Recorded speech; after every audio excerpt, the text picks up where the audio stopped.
Yo, what's going on people? Welcome back to the channel. This video is going to be me more talking about the top 5 R&B tips that I've learned through just producing over the years. So yeah, let's just jump straight into this.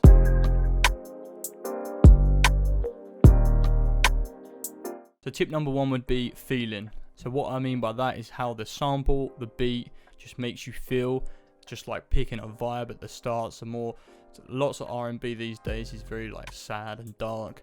And sometimes you can have happy chords. It just depends what the mood you're going for. So when making more of like a dark R&B, just give that like sad vibe, I like to pick a BPM from roughly 75 to 90 say, and you can just always stretch it out once it's over, and it just gives a nice little different taste. And always when you make chords, you really always respond by how you feel, how your ear responds to them.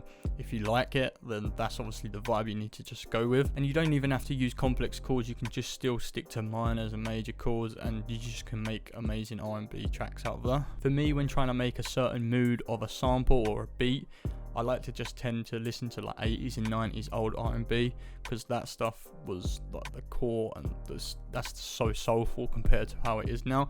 A lot of it today is just inspired by that. So even if like just going down Spotify playlists from the 90s, 80s, that's what I like to do, just to give a little idea of how beats and just songs in general are formed. So as I was saying, happy chords that are just like this.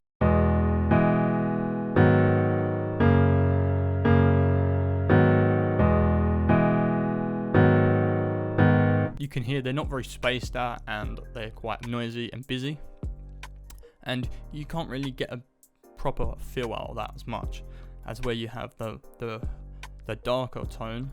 These are just darker chords which are just stretched out longer, and they just have a nice vibe.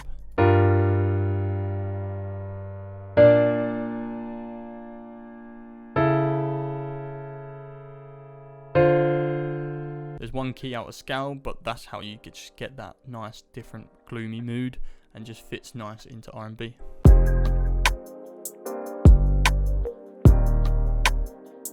So tip number 2, I would say, is space for an artist to hop on. The more space they have, the more they can do with their voice, and the whole idea of the whole song drives from their voice, not the whole beat, which can sometimes be good because you can make complex beats and have a different vibe that's totally different to other people.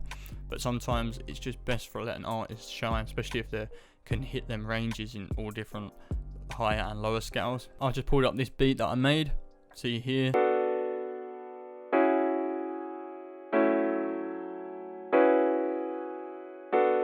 They're just simple chords, nothing too crazy, and they just allow for more of a space, and you can just throw in other instruments and sounds to just help drive that whole rhythm. For me, R&B, as I said, it goes a lot on feeling, and there's a great video that I'll link and put on the screen now. This helped me a lot understand chords, and just gives you a nice idea of how to just make them nice, gloomy, like sad, sort of dark vibe. When you're talking about space as well, the drums also don't have to be too crazy. So if you've got a nice simple chord progression, so like this sample,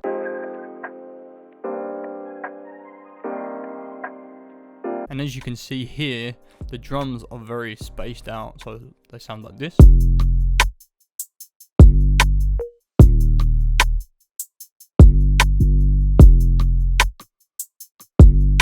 There's nothing going crazy. I've got them pert loops just for extra ear candy, and just letting the hi-hats drive everything with the rhythm, spacing out the kicks just so an artist can more shine through the whole of the beat. It just gives so much more air and space in the whole thing.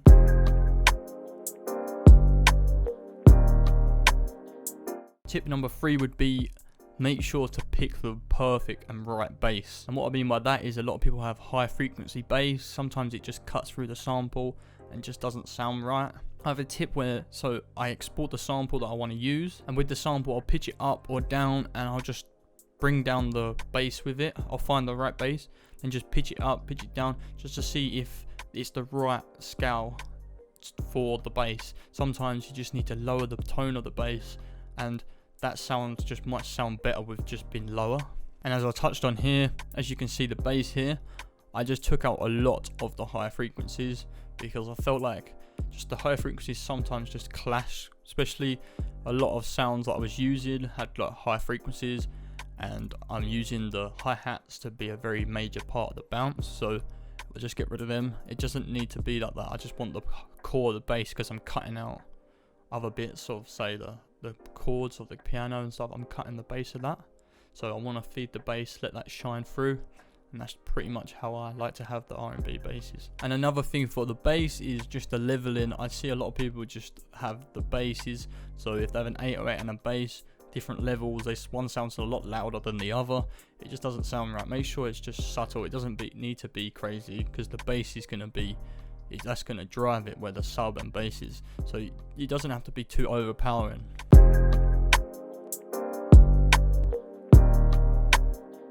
Tip number 4 is to not neglect leads. Like, leads can be very useful for just creating a different vibe and just a breaking down the sample and feeding it back in. So as you see here, the flute,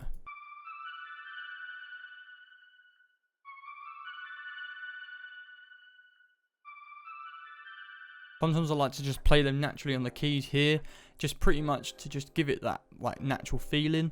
Whereas if you just have it all on the grid, it's just very just computerized and just doesn't sound as natural. Whereas old like R&B, it wasn't always done on a computer.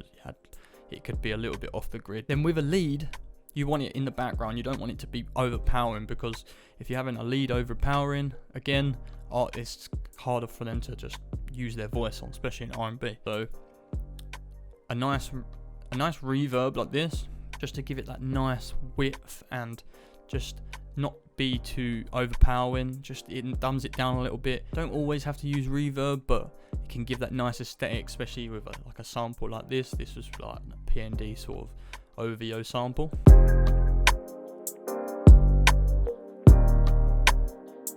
And my last tip would be automation and panning. So as you can see here on this sample, I've just reversed this sample from the main one, and then instead of it being this like this, I've just dragged it, so it's like that. And then I've just used an automation to just make the volume multiply up, so it starts as like a riser sort of thing, just to give it that distinguished R&B sound. As you can hear it here, breaks down the whole sample, just gives it a different flavor, and it just sounds nice. And then as you can see with the perks, panning, as you can see here, I've panned the perks so wide because I want them to be just in the background, just not really being the main rhythm, just different ear candy for a listener to hear. So yeah, that is that for that video. I know it's a short one, I didn't really have time this week, and next week we will go back to just normal beat tutorials. If you have any ideas that you want to suggest, please leave them down in the comments. Don't forget to subscribe, like, and I'll see you in the next one, people. Peace out.